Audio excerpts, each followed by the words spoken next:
કોંગ્રેસના નેતા અમિત ચાવડાએ ગુજરાત સરકાર પર આકરા પ્રહાર કર્યા છે। રાજસ્થાન સરકારની સસ્તા ગેસની જાહેરાત બાબતે અમિત ચાવડાએ સરકારને આડે હાથ લીધી।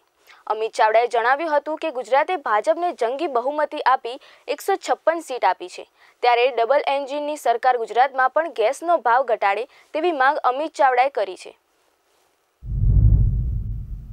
આજે ગુજરાતના તમામ સમાચાર પત્રોમાં પહેલા પેજ પર રાજસ્થાન સરકારે 450 ગેસનો બોટલ આપવાની જાહેરાત કરી છે।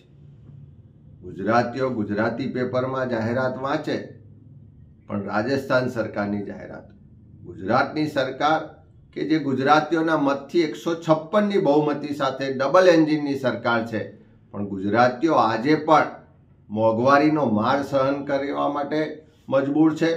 900 રૂપિયાનો બોટલ ખરીદવા માટે મજબૂર છે।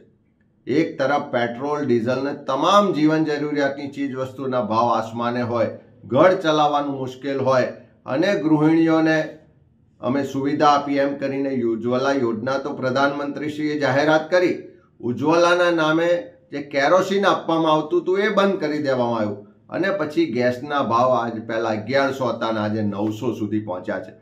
ત્યારે જાહેરાત ખાલી રાજસ્થાન સરકારની નહીં, ગુજરાત સરકારની જાહેરાત આવે એવું એક ગુજરાતી ઈચ્છી રહ્યો છે।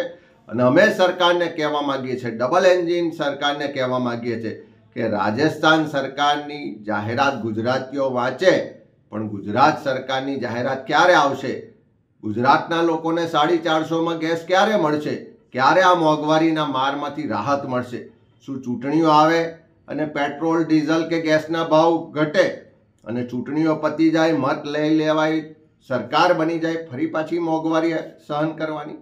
ત્યારે ગુજરાતની જનતા વતી અમે સરકાર પાસે માગણી કરીએ છીએ કે તાત્કાલિક જેમ રાજસ્થાનમાં 450માં ગેસનો બોટલ મળવાનો હોય તો ગુજરાત સરકાર પણ જાહેરાત કરે અને આ ગુજરાતની પ્રજાને મોંઘવારીના મારમાંથી છોડાવે।